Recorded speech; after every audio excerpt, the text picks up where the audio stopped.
The Rising Star. Komisi 6. Bukan Rising Star lagi, dia udah dari musim lalu jagoan. Bapak Mufti Anam. Ah, Terima kasih banyak Pak Andre. Pertama terima kasih atas kehadiran ya teman-teman BP Batam. Yang pertama Pak soal anggaran. Jadi dari fakta yang Bapak sampaikan tadi bahwa usulan anggaran 2026 ini adalah 5,3 triliun. Maka kalau ini nanti kemudian direalisasikan, maka dibanding tahun 2025 yang hanya 1,9 triliun, itu artinya naik 278%, Pak. Nah, kalau kita lihat selama 5 tahun terakhir, realisasi anggaran hanya 77 sampai 86% yang terserap. Nah, ya, tentu ini di bawah rata-rata serapan nasional begitu, Pak. Nah, yang ingin kami tanyakan, di saat Presiden Prabowo hari ini sedang mengetapkan anggaran, melakukan efisiensi di mana-mana, bahkan teman-teman daerah yang sangat membutuhkan untuk menggerakkan ekonomi di daerah-daerah, hari ini harus memutar otak untuk bagaimana mereka mengoptimalkan anggaran yang terbatas, tapi kok yang kami lihat BP Batam ini justru minta naik 278% begitu Pak.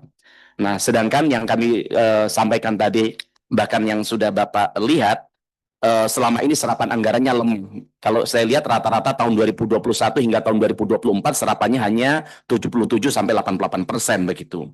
Nah, yang kami ingin tanyakan Pak, dengan anggaran sebesar ini sebenarnya apa sih dampaknya untuk rakyat begitu Pak, di tengah situasi ekonomi yang sedang tidak baik-baik saja begitu. Nah, kemudian yang kami tanya, kalau dulu di tahun 2025 saja dengan anggaran 1,9 triliun itu dapat berimplikasi terhadap investasi berapa? Dan dampaknya kepada rakyat berapa? Lapangan pekerjaan yang terbuka berapa, Pak? Nah, kemudian sekarang dengan anggaran 278 triliun, memang berapa lapangan pekerjaan yang Bapak janjikan untuk kemudian bisa hadir di Batam setelah ada investasi sebesar ini, Pak? Nah, kemudian yang kedua, masih terkait dengan hal yang pertama.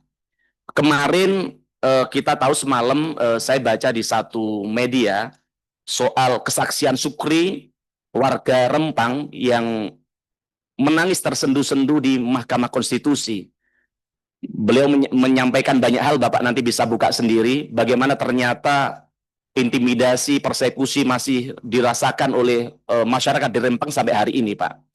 Saya masih ingat betul bagaimana Bapak ketika pertama kali raker bersama Komisi 6 di 9 Juli 2025, saat itu kami mengapresiasi Bapak karena Bapak menyatakan bahwa di era Bapak, langkah-langkah yang dilakukan adalah langkah-langkah humanis untuk bagaimana mengakomodir aspirasi dari teman-teman di Rempang begitu. Bahkan kami saat itu cukup senang dengan pernyataan Bapak. Bapak turun langsung ke lapangan, mendengarkan aspirasi mereka.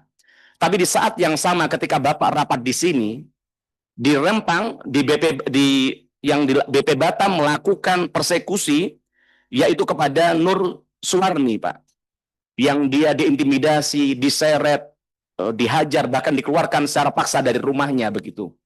Nah, maka kami pada kesempatan hari ini ingin mendapatkan pernyataan dari Bapak. Kalau Nur Suwarni saja, di saat yang sama di sini Bapak menjanjikan melakukan upaya-upaya humanis. Dan kemudian baru kemarin, ada masyarakat namanya Sukri, dia menangis di MK karena tidak punya ruang untuk menyampaikan pendapat. Karena dia sampaikan dengan semua lembaga hukum, dengan teman-teman BP Batam tadi, tapi tidak membuahkan hasil begitu. Nah, maka kami ingin tanya komitmen Bapak atas pernyataan Bapak di tempat ini begitu, Pak. Dan ke depan langkah yang akan diambil Batam atas apa yang terjadi hari ini seperti apa. Nah, kami tidak ingin semua ini berlanjut di masa yang akan datang begitu, Pak. Mungkin itu aja dari kami. Matur nuwun. Assalamualaikum warahmatullahi wabarakatuh. terima kasih. Nanti mungkin perlu Pak Amsakar jelaskan secara detail kepada Pak Mufti supaya perkembangannya, supaya kita tidak dapat informasi-informasi tidak berimbang. Apalagi saya tahu persis bahwa dalam pemerintah Presiden Prabowo, Presiden sudah menginstruksikan kepada BP Batam bahwa pendekatannya sangat humanis. Beda pendekatan Presiden Prabowo dengan periode sebelumnya. Jadi ini perlu Bapak jelaskan secara detail nanti supaya clear. Ya, presidennya Mufti kan, yang didukung Mufti. Jadi lanjut, kita sekarang ke sebelah kiri. Tony Stark ya Komisi 6. Bapak Rudi Bangun. Baik, terima kasih Pak Ketua Rapat, Pak Andre yang family man, kalau bicara terukur dan terarah gitu Pak. Ada yang pemimpin bicara terukur tidak terarah Pak. Kalau beliau terukur dan terarah gitu. Ya jelas. Kemudian Pak Nurdin, Profesor Nurdin, ini juga pimpinan seniornya senior Pak. Gitu. Dari ordi beberapa ordi saya baca dan saya ngikuti dulu saya masih kecil loh. Beliau sudah berkiprah di PSSI sampai 3 periode ya Pak Nurdin ya. Luar biasa Pak. Kemudian Pak Adi juga yang tenang, menghanyutkan gitu.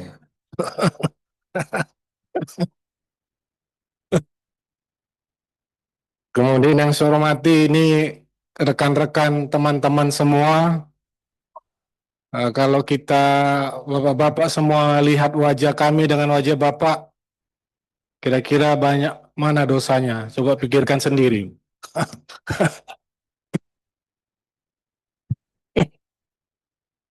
Baik, yang saya hormati juga Pak BP Batam Amsyakar Ahmad, ya Pak ya.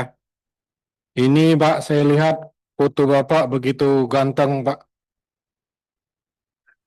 Tapi kayaknya ini pas pencalekan wali kota ya Pak. Gitu. Ini pasangannya juga Pak Bu Claudia cantik gitu. Nah, kalau Bu Claudia juga kayaknya belum diedit ini. Gitu. Tapi Pak Ahmad ini sikit-sikit diedit ya Pak. Gitu. Kemudian yang saya hormati wakil-wakil BP Batam dan seluruh jajaran. Eh, Pak Pak Ahmad juga Pak Wali Kota ya Pak. Ya izin saya ini bertanya Pak dan ingin sedikit mengkritisin gitu. Jadi saya sebelum bicara ini tadi malam saya tulis dulu dikit-dikit supaya jangan salah. Saya melihat BP Batam ini akan lembaga bentukan pusat Pak. Sejak tahun 80-an atau 90-an di era zaman Pak B.J. Habibie gitu. Ini maksud tujuannya mengkhususkan Batam untuk menjadi seperti kalau nggak salah Singapura itu Pak. Kalau niatnya dulu saya baca-baca gitu. Dan mendapatkan kucuran anggaran dari pemerintah pusat. Kan gitu ya Pak. Dan ada juga kalau saya lihat sekarang ini kan anggaran pembangunan Batam dari daerah. Yaitu dari Pemko Pak. Pemko Batam. Jadi kalau saya melihat mengamati Batam ini mendapat 2 kucuran anggaran negara. Gitu. 2 anggaran dari pusat, 1 dari APBD daerah. Yang saya ingin ingatkan lagi Pak, dalam RDP RKA 2026 ini adalah mengenai anggaran Bapak di BP Batam yang sebesar 2,8 triliun yang dianggarkan ini Pak. Dan juga saya ingin mengingatkan tentang anggaran Pemko-nya sendiri Pak. Gitu. Jadi ada 2 pagu anggaran atau double anggaran di 1 kota Batam ini. Nah, yang ingin saya lagi ingatkan Pak, apakah Bapak ingat ini semua RKA BP Batam dan RKA KUA PPAS Pemko Batam, kebijakan umum anggaran sementara Pemko Batam sama punya RKA-nya BP Batam, Bapak ingat semua nggak programnya? Apakah tidak tumpang tindih atau mungkin Bapak satuan perangkat kerja Bapak yang buat usulan itu membuat, tadi saya dengar, membuat drainase. Tahun lalu juga sebelum Bapak ada drainase. Lalu ada antisipasi banjir. Lalu ada pembuatan jalan-jalan ke kecamatan misalnya. Nah, kalau saya melihat selama ini kan di anggaran Pemko juga Pak, APBD-nya seperti itu. Jadi saya ingin mengingatkan di sini Ibu ada Pak Wali Kota dan Wakil Wali Kota, sekaligus Kepala BP Batam, sekaligus Wakil Kepala. Nah, Bapak dan Ibu berdua menerima anggaran dari pusat dan anggaran daerah. Jadi saya hanya ingin mengingatkan, jangan nanti tumpang tindih, Pak. Nah, ditambah, dibagi, dan dipersenkannya nanti bisa meleset gitu, Pak. Karena kalau saat ini, Pak, di banyak daerah di seluruh Indonesia, Pak, sangat banyak yang mengeluh tidak beruntung seperti Bapak untuk mendapatkan anggaran itu. Banyak yang dipotong, gitu kan, diefisienkan, dihemat. Tapi Bapak ini mendapat